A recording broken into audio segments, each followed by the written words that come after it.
করেছে তখন আমরা বাধ্য হয়ে আমরা মিছিল ক্যান্সেল করতে বাধ্য হয়েছি।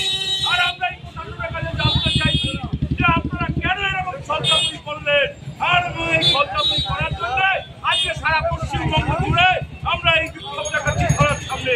যদিও এই ধরা বলতে পারে আমাদের কি দোষ, কিন্তু আপনাদের দোষটা থাকলেও আপনাদের প্রশাসন যে জেহাদি শক্তির অঙ্গুলেনে চলে সেই অঙ্গুলেনে চলবেন না। আমরা আপনাদের কাছে সতর্ক করতে আসছি, আপনারা সতর্ক হন।